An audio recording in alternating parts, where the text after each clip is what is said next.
और दरौली की जनता इतना सोच रही है, मोदी के अनुयायी इतने इस मैदान में खड़े हैं, इतना ही लोग मन बना लेंगे तो हमको लगता है 50,000 से मांझी जी को पटना भेज दीजिएगा।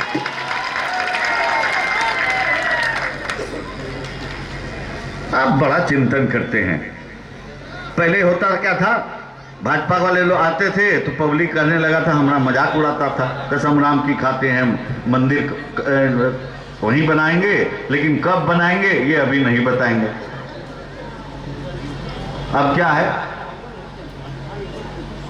इसी कोरोना काल में आपने देख लिया कि जो इतिहास था, कितने अभिभावक हो गए। उस राम जन्मभूमि आंदोलन के लोग सोचते नहीं थे कि इस जिंदगी में ऐसा भी हम देख पाएंगे, कर दिया।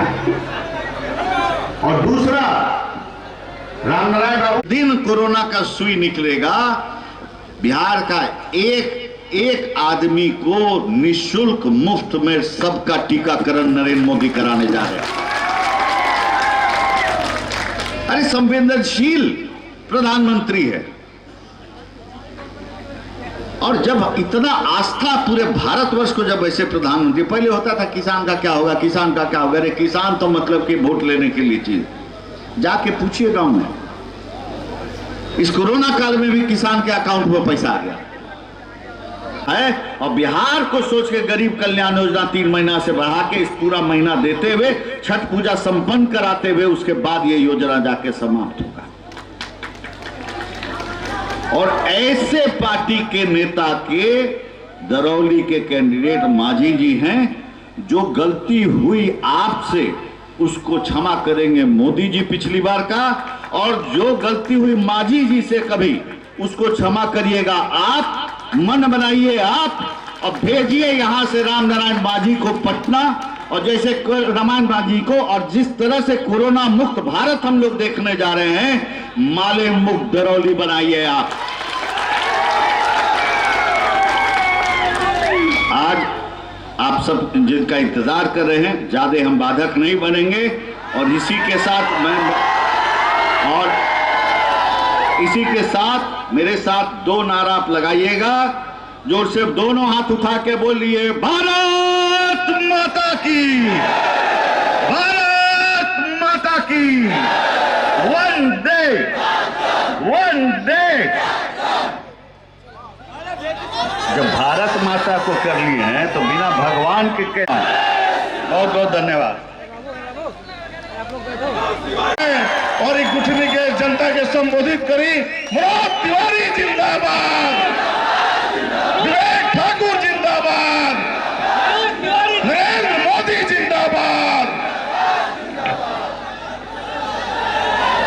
भैया हेले आ जाओ। हम यही खाते नाइल बन, जहां जहां हमारा आवाज पहुंच रहल बा, भैया थोड़ा सा इधर आ जा। सब अच्छा बा ना? जितना आप लोग के मन में उत्सुकता रहल होई कि मनोजवा आवता, उससे ज्यादा हमरा उत्सुकता रहे कि आज हम दरौली विधानसभा में गुठनी बाजार जातन। यही माटी से हमनी के शक्ति मिलल बा दुनिया में घूमे के, और आज हमनी के थोड़ा सा विलंब हो गया भैया, कारण बताइए देनी। हमनी के बीजेपी के नेता, राज्यसभा के सदस्य, एमपी विवेक ठाकुर जी, हमार घर पहले आरा जिला में पड़त रहे, फिर बाद में रोहतास जिला में हो गई, आया ओकरा में से अलग एगो जिला निकल गया बा, कैमूर नाम बा ओकर।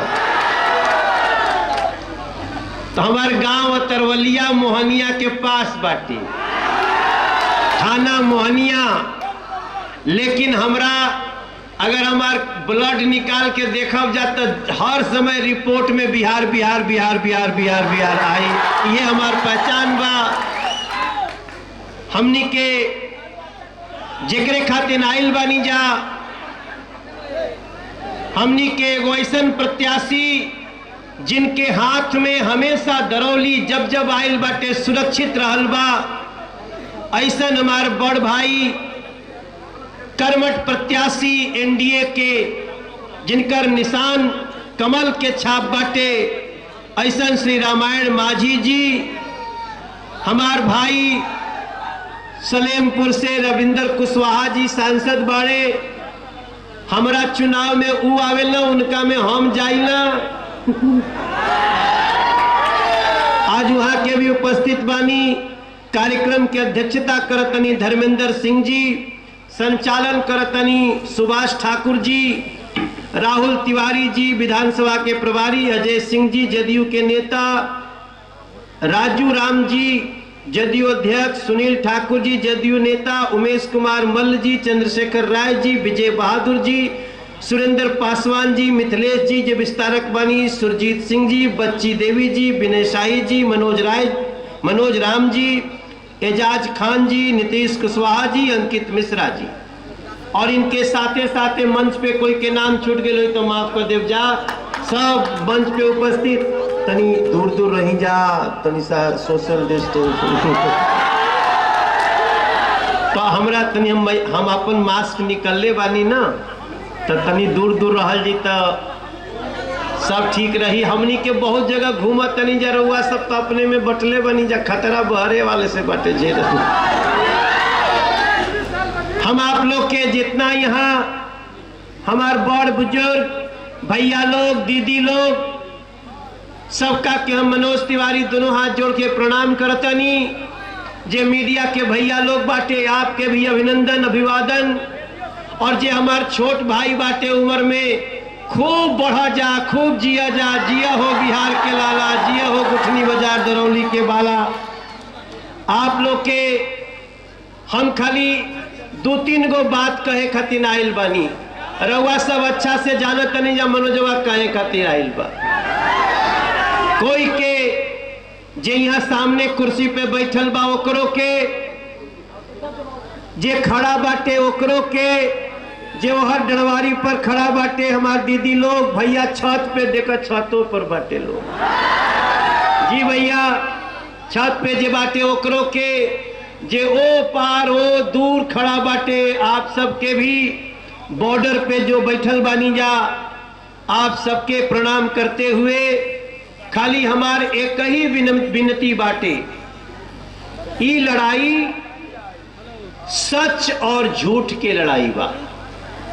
एक तरफ नरेंद्र मोदी जी, नीतीश जी, मुकेश सहनी जी और जीतन राम मांझी जी के एनडीए खड़ा बा, जे सच्चाई पर बात करता, जे अपन बात साफ साफ कहता। और दूसरे तरफ से गुठनी बाजार से पहले आरा जाए खातिर पटना जाए के पड़त रहे कि नहीं पड़त रहे। अब आरा जाए के ओके, हमारा गाँवे तरवलिया जाए के ओके, तरहुआ एहरे से सर से हई बबुरा पुल होके चल जाई, बाप आपके पटना जाए के जरूरत नहीं खे। एकरा खातिर ताली बजे के चाहिए एक बार जब एनडीए सरकार खातिर भैया। दरौली से जिंगे, हाँ दरौली से दर्रे।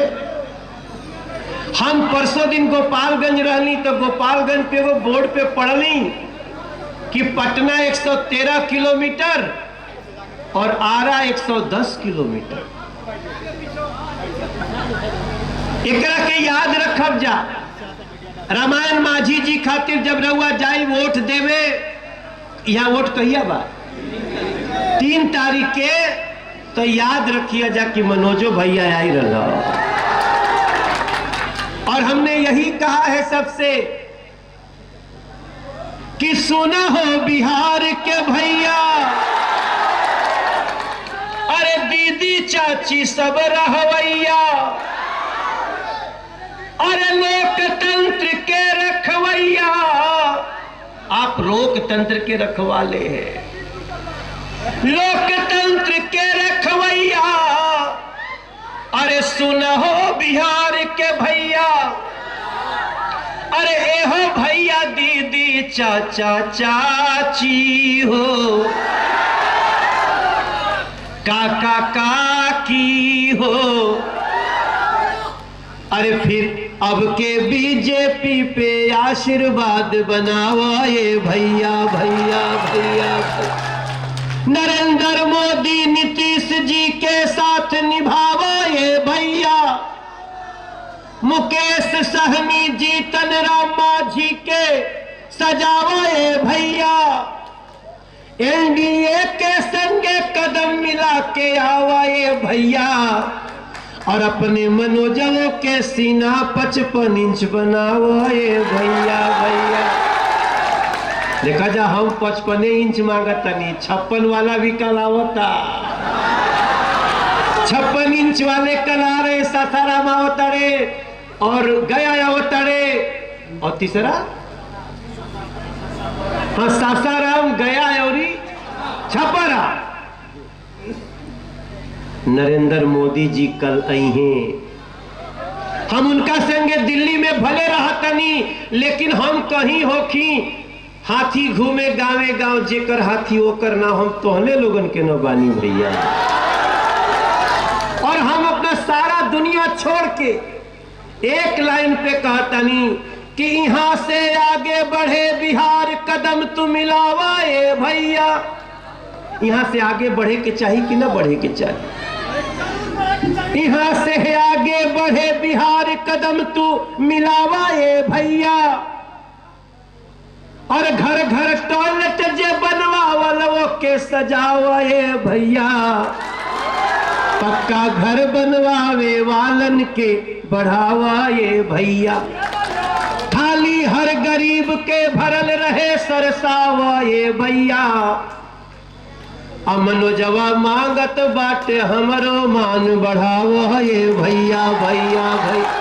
रामायण मांझी भैया के पटना पहुंचावा ये भैया। यह कोई खातिर बन हो। हम एक बार और आए रहनी इनका खातिर। हम एक बार 2010 में आई रहनी। 2010 में आईली और दरौली से रामायण मांझी जी विधायक भैले। हम एक बार फिर आयल बानी है भैया हमार दीदी लोग। और अब आयल बानी तो नवरात्र में आयल बानी कि निबिया के डाढ़ी मैया हर डालली झूलुआ हो कि झूली रे झूली ना। मांझी के दीहा तनिका मनोजवो के विवेको भाई के दीहा। अपने रामायण मांझी खातिर एक बार हाथ उठा के आशीर्वाद दे दी जा। एक बार सब हाथ उठावे भैया वो सब उठा ली जा। हथेली हेने रखी जा और प्रेम से कहीं दुर्गा मैया की। अरे नवरात्र में आइल चुनाव, अरे हमार बाटे हथ जोरिया है मां। और अपने बिहार के रक्षा करा। दुर्गा मैया से कह रहल बानी कि अपने बिहार के रक्षा करा। अरे बिहार के कर रखवरिया है मां। हम जब जब बोलब एक ही लाइन बोलब, हम जब जब मुंह खोलब एक ही मुंह खोलब, यहां से बिहार के आगे बढ़ावे खातिर। अरे बड़ी मुश्किल से उठल बिहार एकरा के बढ़ावा ये भैया। और हमने रोजगार कहा है, याद रखिएगा। रोजगार का मतलब इसमें हमने अलग अलग भी बताया है कि 3.5 लाख शिक्षक भर्ती होगी, 1 लाख स्वास्थ्य सेवा में नौकरी आई और 10 लाख हमनी के ये जो आत्मनिर्भर भारत के तहत जो अलग अलग सेक्टर में 10 लाख लोगन के रोजगार बनावे जाता नहीं जा।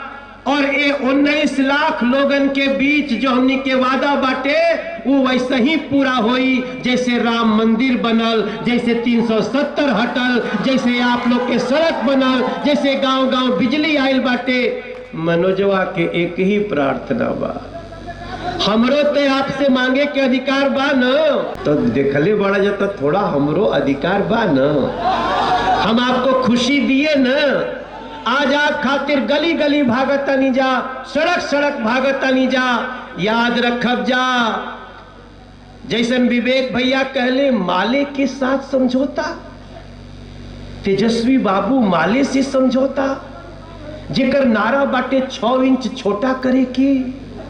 बड़ी मुश्किल से बिहार शांति के रास्ता पे चलल बाटे, और रास्ता के और प्रशस्त बनावे के बाटे भाई बहन। और कांग्रेस के भी चरित्र जान ले। अगर आपके गांव में भी कहीं रेडियो टीवी घटना सुनाई दे रही अखबार में, तो याद रखब ये वही कांग्रेस है जिसने सुशांत सिंह राजपूत के केस में एफआईआर तक नहीं होने दिया। सुशांत सिंह राजपूत बिहार का बच्चा, पूरी दुनिया का प्रतिभा था। उसकी मौत नहीं हुई, उसकी हत्या हुई है। और उस हत्या में आप विचार करिए मेरे साथ, मैं आपके सामने खड़ा हूं, कांग्रेस के लोगों से पूछना चाहता हूं, जिसकी महाराष्ट्र में सरकार है, तेजस्वी बाबू से पूछना चाहते हैं, क्या सुशांत सिंह राजपूत आपके बिहार का बच्चा नहीं था? क्या आपको कांग्रेस को नहीं छोड़ देना चाहिए कि तुमने हमारे बच्चे के लिए एफआईआर तक नहीं किया? ये सवाल का जवाब भी मांगना पड़ेगा मेरे भाई बहन। मेरे भाई बहन, जो 15 साल हम लोगों ने देखा, ऐसा आपके मैं लिख के लाया था, जब पहले 15 साल ये लोग शासन किए थे तो हमारे बिहार का प्रति व्यक्ति आय 8,000 रुपया था, आज 47,000 रुपया प्रति व्यक्ति आए हैं। याद रखना पड़ेगा, पहले बिहार का बजट 23,000 करोड़ था, आज बिहार का बजट 2,11,000 करोड़ है। पहले बिजली 22% क्षेत्र में थी, अब 100% है। पहले 34% लोगन के सड़क रहे, आज सड़क 22,500 किलोमीटर सड़क बनल। मनोजवा ही तो कहते बा, लेकिन याद रखिएगा बिहार की अस्मिता से बड़ी कोई चीज नहीं है मेरे भाई। बिहार की अस्मिता को भी बचाना है, बिहार के गौरव को भी बढ़ाना है। और बिहार के है हमारे गुठनी बाजार के भाई बहन लोग, नरेंद्र मोदी, नीतीश जी, मुकेश सहनी, जीतन राम मांझी के संगे मनोजवा के, विवेक ठाकुर जी के, हमने रविंद्र कुशवाहा जी के, रामायण मांझी जी के पक्ष में इतने कहना बा कि आप 3 तारीख के कमल के बटन दबा के एगो नया बिहार के शुरू करे के प्रशस्त करी रास्ता। यही खातिर आइल बानी। अरे जिया हो बिहार के लाला, अरे जिया तू 1000 साल, जिया तू 1000। तनी सोची के, तनी जांची के, अपने रामायण मांझी पे तो कृपा अपन बनैया ये भैया भैया। एक बार फिर से बोली दुर्गा मैया की, भारत माता की। बहुत बहुत धन्यवाद। फिर मुलाकात हुई हमरा से दिल्ली में, कबो मिलब जा, हम हो आपके बीच में बानी। जय हिंद, जय भारत, जय बिहार। नरेंद्र मोदी जिंदाबाद। चाची हो दादा